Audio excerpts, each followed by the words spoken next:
you can see my screen now, right? It should say scope. Perfect. Okay. Yeah. So like I said, scope is something that's always going to be there no matter what. And so the big question, obviously, initially is just what is scope. So today we're going to be talking about what is scope. We'll talk about different types of scope. We'll talk a little bit about functions and hoisting, what that means, and then lastly we'll end with just some quick and simple best practices around scope. Okay, so what is scope? Quite succinctly, scope just refers to the areas, or rather, it refers to the variables in which your code can access at a given point in your code. That may not sound like much to you right now, but let's go through a few examples and hopefully it'll become a lot clearer what that means. So, for example, on line 4, if I create a variable called wow and I set it equal to the string wow, well, if I console log out wow, I get back wow, right? So far, everything's pretty straightforward. Sorry, this makes sense because effectively I've created a variable on my first line, and then on the following line I opted to use that variable in some way. So that's, I'm sorry.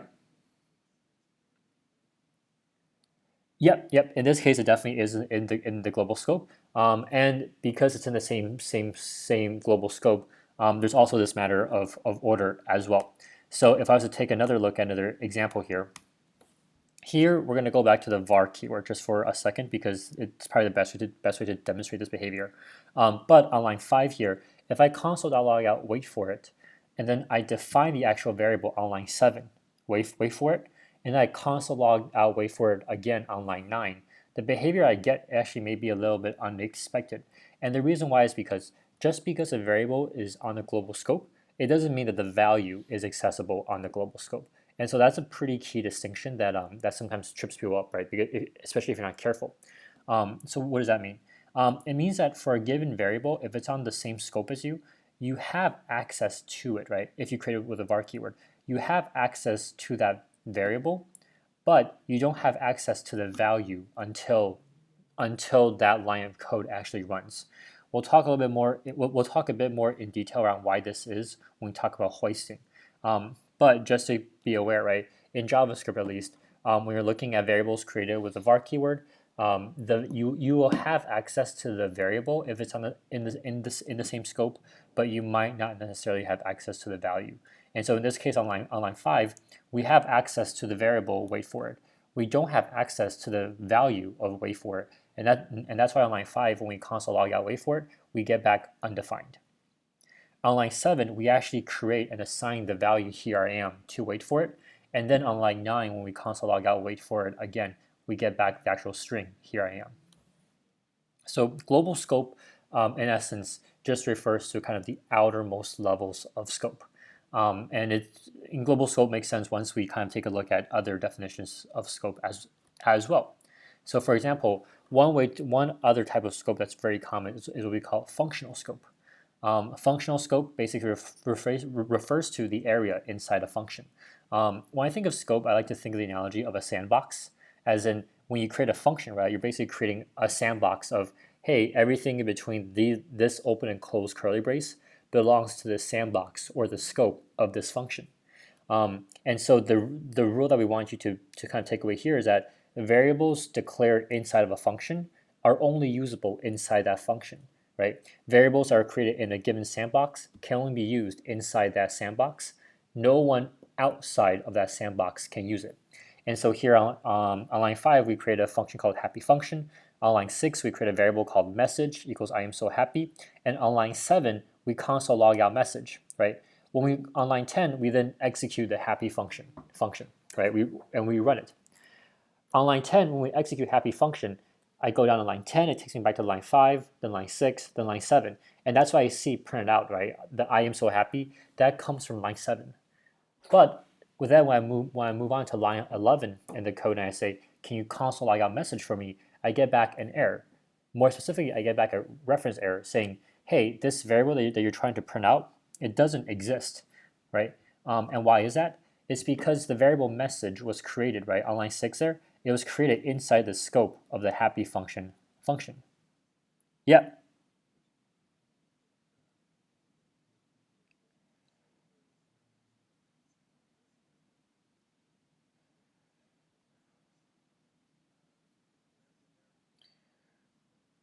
You could, yeah. So we'll talk a little bit about how to create global variables. We call them, and actually that falls under the best practices of something that you definitely don't want to do. And so we'll also talk about why that is as well. So yes, it's doable, but it's not. It's behavior that actually in a lot of coding environments will get flagged as at least a warning and maybe even an error, depending on how strict the rules are. Yeah. But yeah, effectively the error that you're seeing on line 11 there, that just pops up because once again, message is created inside happy function. So we can only use the variable message inside happy function when we try to access it from outside of this happy function scope. So basically everywhere else on this page, except for lines 5 through 8, we get back an error saying, hey, as far as I'm aware, this variable message does not exist. In fact, from line 11's perspective, you can almost think of it as everything between lines 5 through 8 is a black box. So if you close that out, you don't actually know what's in there. So you don't know if message is in there or something else. And therefore, you don't actually know what the variable message is trying to represent, right?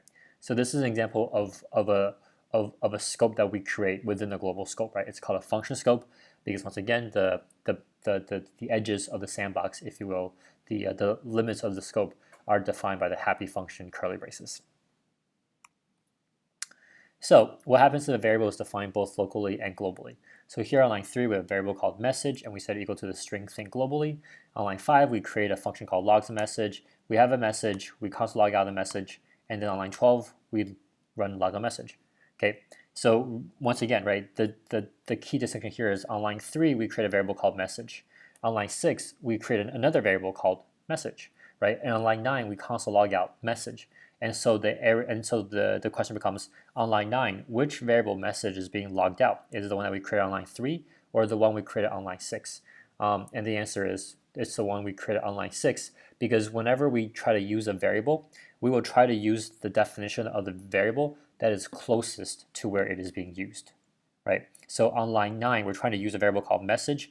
And so the question becomes, okay, which scope do I look in first, right? Which sandbox do I go to access this information?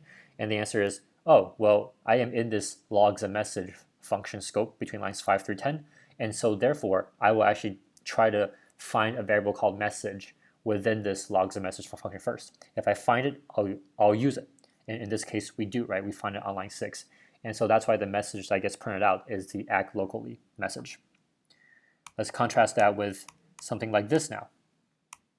Okay, same exact thing as before, except now on line 6, instead of creating a variable called message, we call it MSG.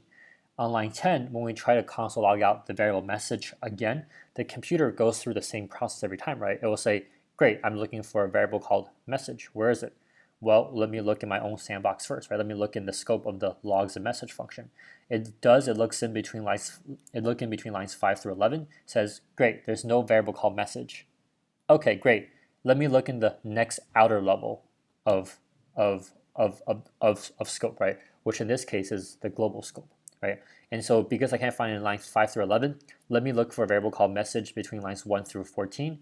And lo and behold, on line 3 there, I find a message, or I find a variable called message, and it's equal to the string think globally, and so that's the variable that I use. Okay, so once again, the main takeaway here is that when you have a variable that is being defined in multiple places, the version that gets used is basically the one that is closest to where it is being used, right? So in the previous example, it was defined locally, so we use a local version. Here, there's only one variable called message, and it's defined globally, and so that's the one we end up using.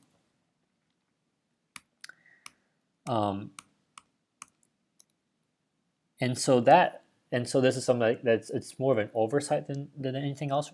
But a lot of folks also forget that when I have a function that takes in a parameter, so in this case, when I look at line 5, the logs a message function takes in a parameter. Well, that parameter is a variable, right? Like that parameter basically saying, hey, here's this placeholder value, here's this variable that you can use inside your logs a message function. So on line 6, when I do a console log of message, what I really get back, what I'm really saying is, hey, which message am I using? Well, let's take a look. Is there a variable called message in my local function scope between lines 5 through 7? And the answer is yes, there is, right? Where is it? It's being created on line 5 as a parameter. And so that's the one that we use. And so therefore, sorry, I don't have a question. Give me 1 second. So therefore, on line 9, when I when I run logs a message and I pass in the string act locally. Well, when I do that, the parameter message, right, the variable message on line 5 there, that becomes act locally. And so on line 6, when I try to console log out the variable message, what I use is that variable, and so that's why I print out act locally. I never look at the message variable on line 3 because why would I, right? I have a locally defined version of message. I would always use that over the global version. Yeah.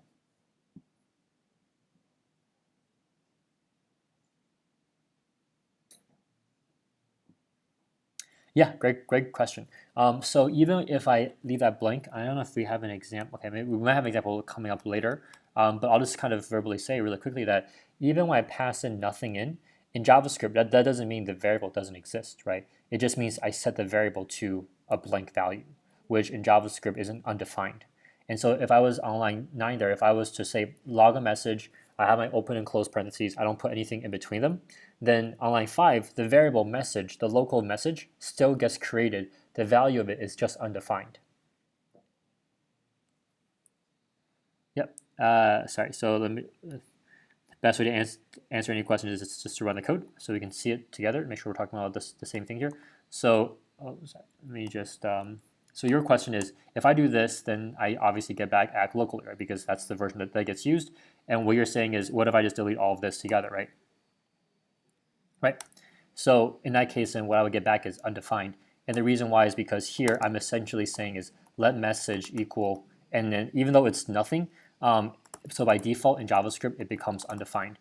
What you're actually talking about here, this is not nothing, right? This is an actual empty string. And so that's kind of one distinction that yesterday, hopefully it was a little bit clear, is that in JavaScript, a blank space versus blank quotes versus zero, like even though they're all kind of quote unquote falsy values, they mean something very different, right? This is an actual string, what I have highlighted here, right? This is an undefined. To JavaScript, they're different things.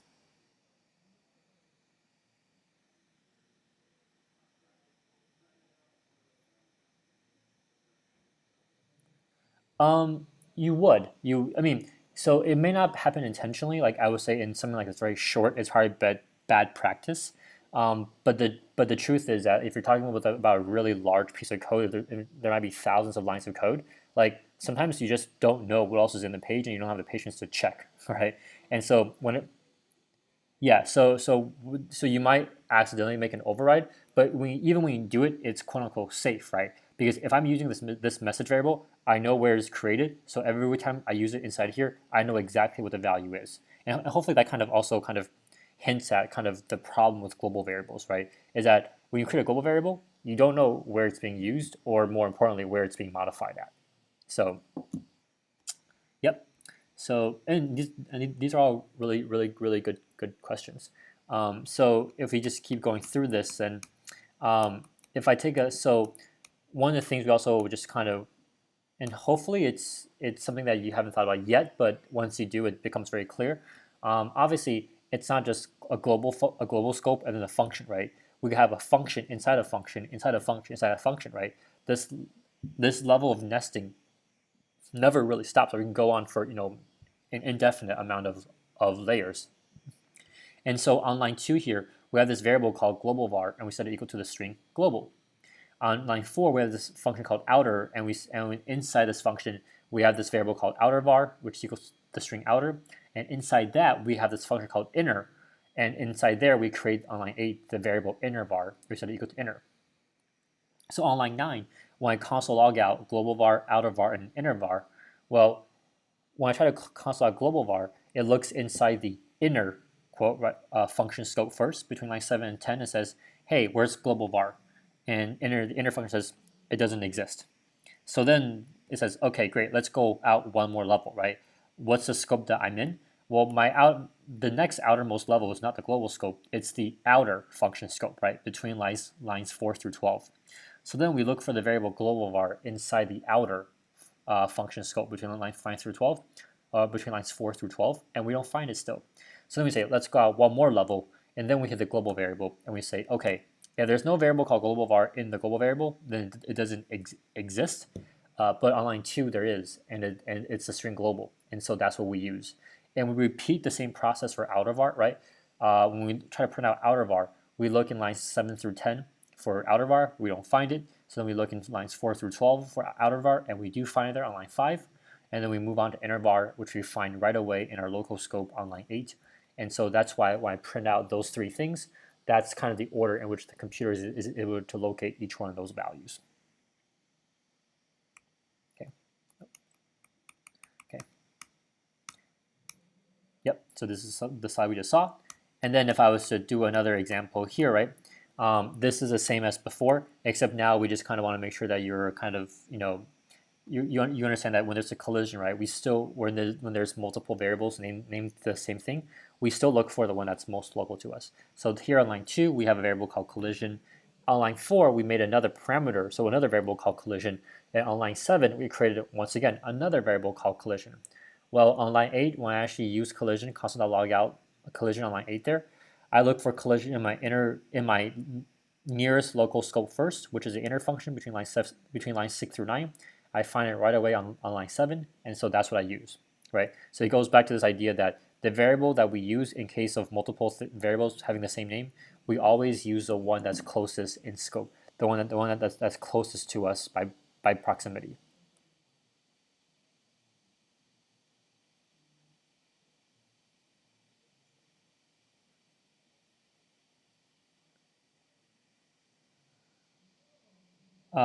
What do you mean?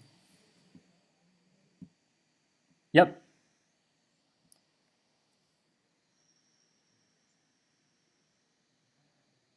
Yep. Yep. So in most cases, so what you're saying is, would I have something like, basically, what I have something like this, right?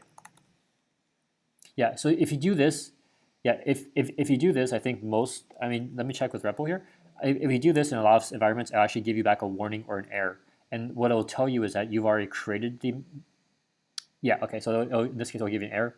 What it's telling you is that you've already created the variable message here, so you can't create it again.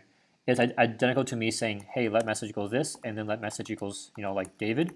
This will also throw back, hopefully, the same error. It will say, hey, you can't create the same thing over and over again. You can replace it with another value, but you can't, quote unquote, recreate it.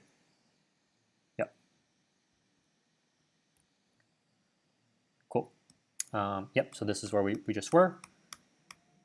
And then the last example here is, well, if there was no local version of collision, then on line 7, when I console log a collision, I look in the inner function first between lines 6 through 8. I don't find the variable collision. So then I go out to my outer function between lines 4 through 10.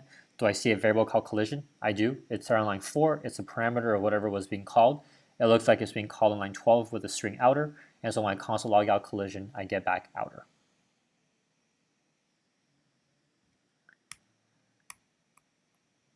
And then this is obviously the last example of this in this chain, right? So now we don't have one variable called collision. It's a global variable. And so wherever we use it, it's pretty clear that, yep, that's where it comes, or that's the one that we end up referencing. Yep, take your time.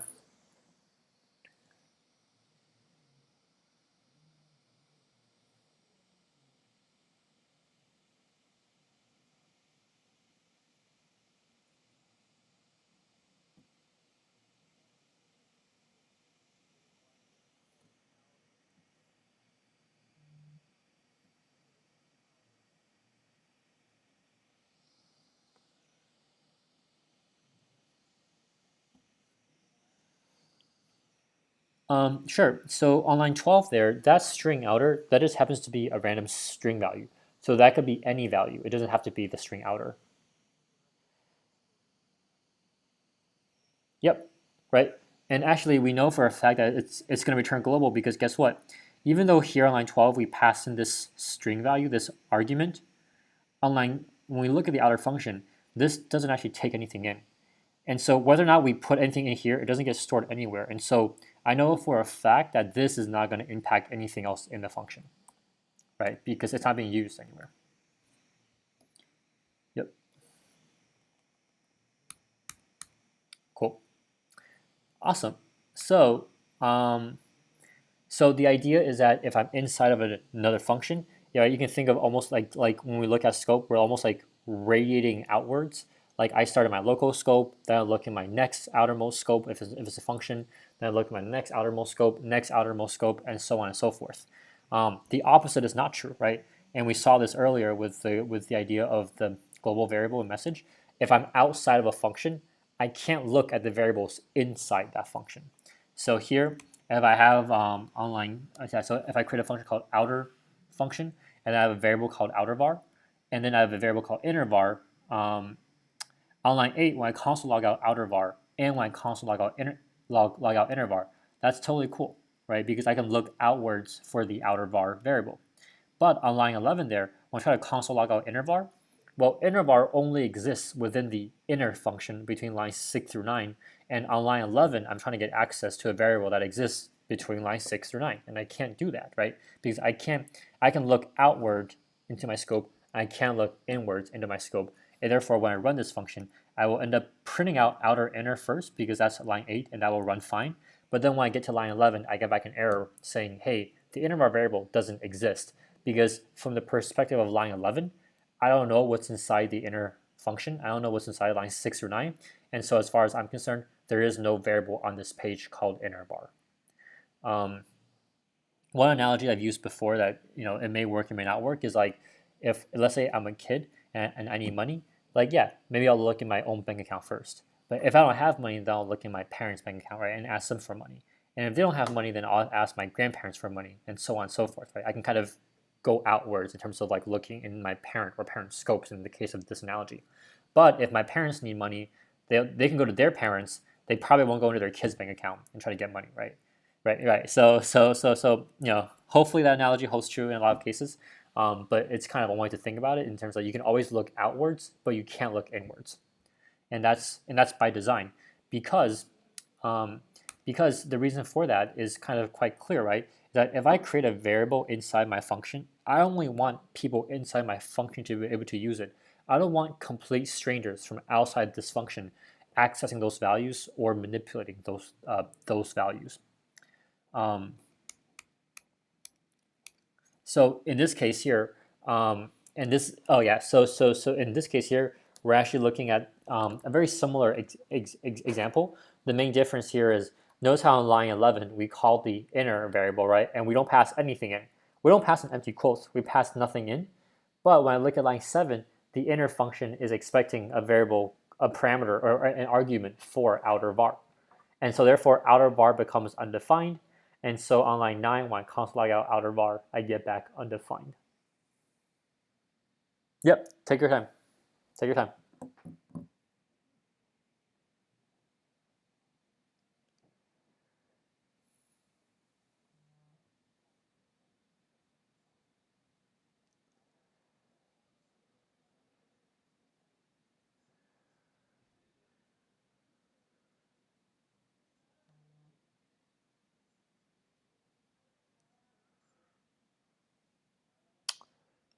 Yes.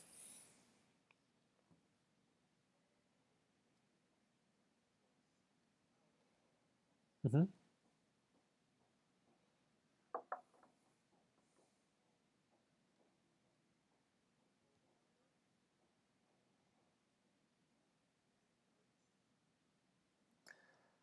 When it calls outer, right, we go through line 5, then we go to line 11.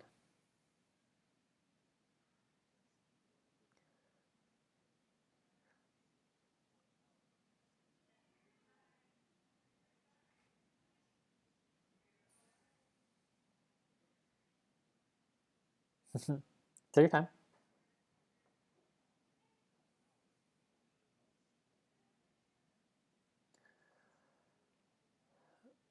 Well, so inner is a function. So inner is not undefined, it's a function.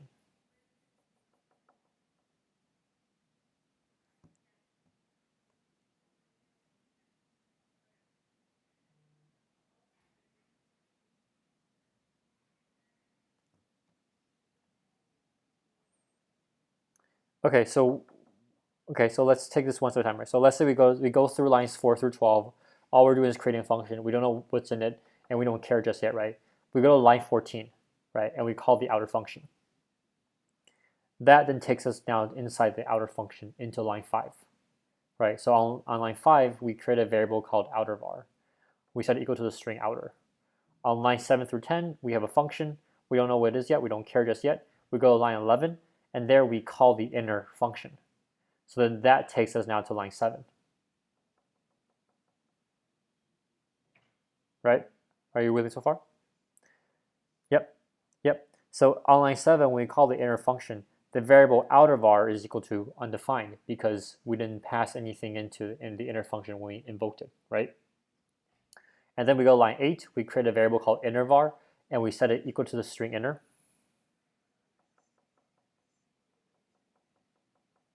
Yep. Cool. Yep, no problem. So then the last thing we want to talk about with scope is just that we've talked about global scope, which is kind of like the entire page.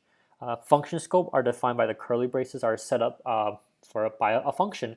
And then lastly, we have something called block scope 2, and that's just set by other set of curly braces for things like if statements, right? So in this case, if we create a variable called block inside the if statement, if we're outside of the if statement, we can't use that variable, right? So this just basically says that, hey, the functions that the variable that we create only abide by the nearest set of curly braces, really.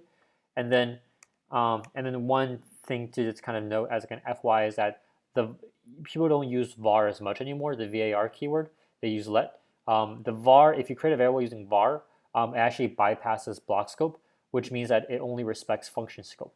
So here, if I create a variable called var and I put it inside the if statement, I can still use that variable if I'm outside of an if statement because it doesn't respect the block scope. However, it does respect the function scope. And so if I create a variable using var inside a function, I can still only use that variable inside of that function.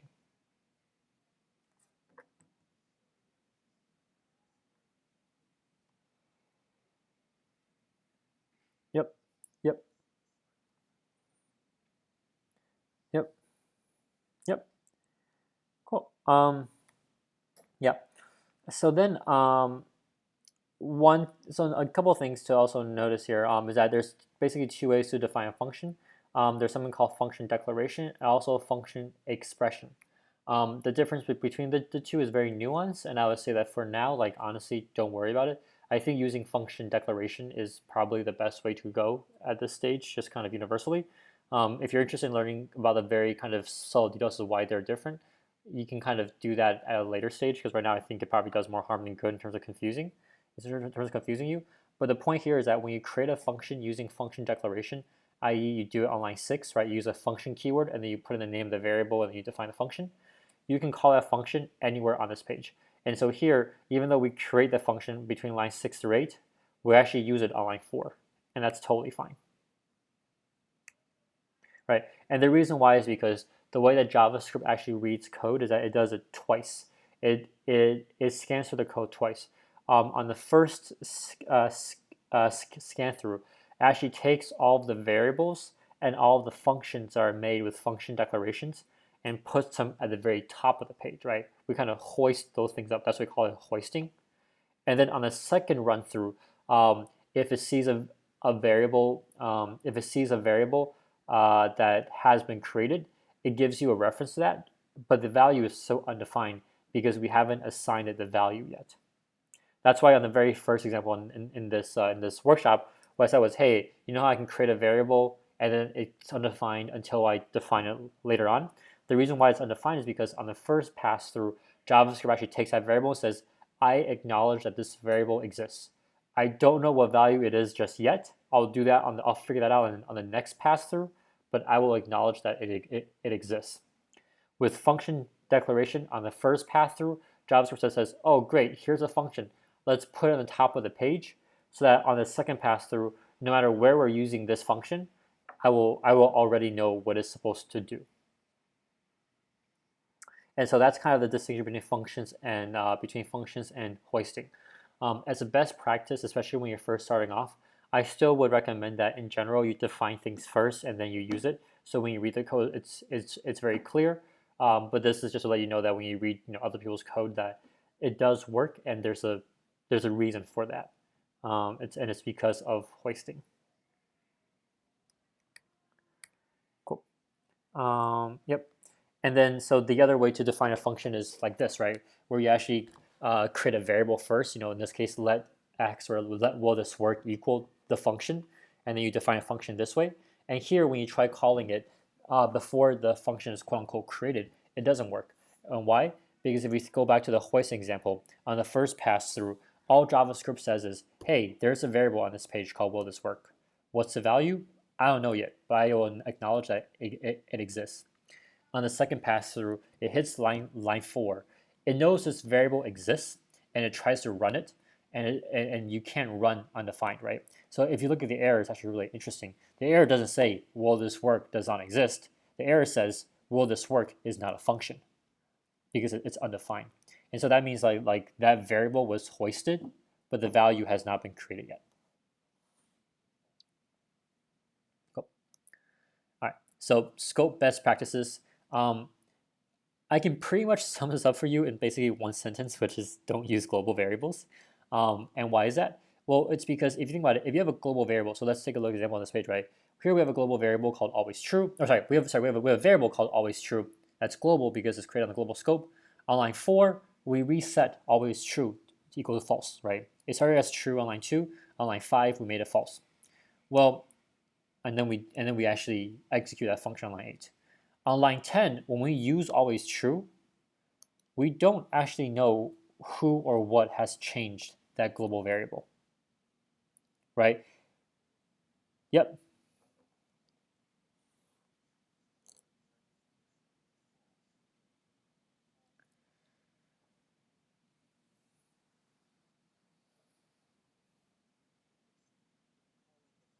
Yep. It-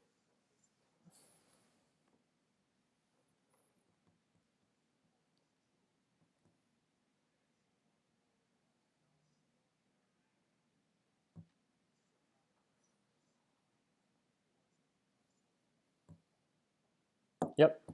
And the answer is what's in the console log is the error, everything is broken, right? Um, and so the entire point of this page, of this code example here, is just that on line 2, we have a variable called always true. We set it equal to true. By the time we use it on line 10, we don't know if anything else has changed always true, right? And so that's kind of the danger of using a variable that other people can change at any given point, is you don't know who's touching it or who's changing, right? It's like leaving a sandwich outside, right? And then coming back like 10 hours later and eating it. Like, yes, the sandwich is there, but you don't know what else someone might have done with it, right? And so it's just generally speaking very unsafe.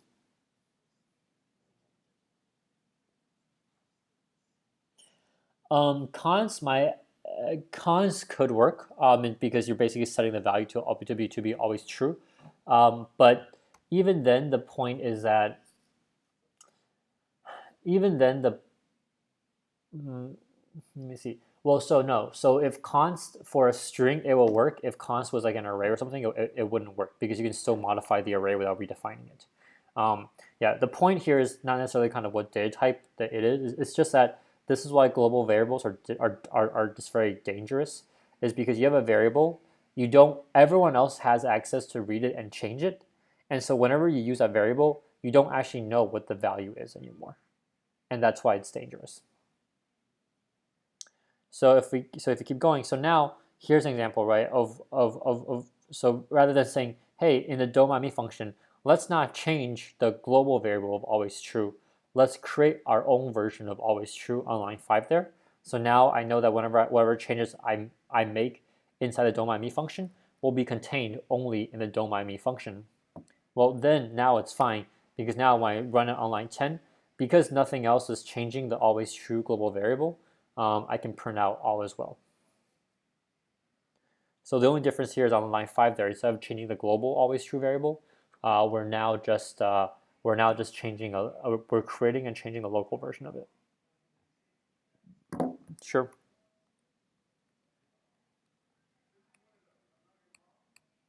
So line 5 here, it's always true equals false, and on line 5, they're always true.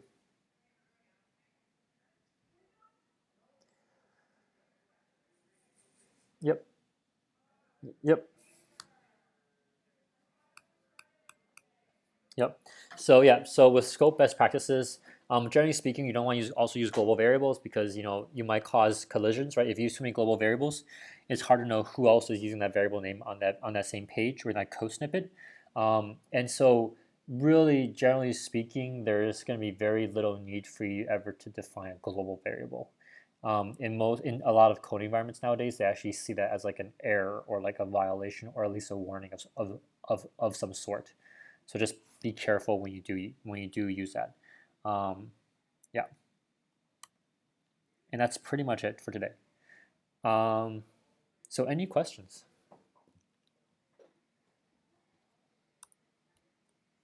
Sure, go ahead. Totally. Yep.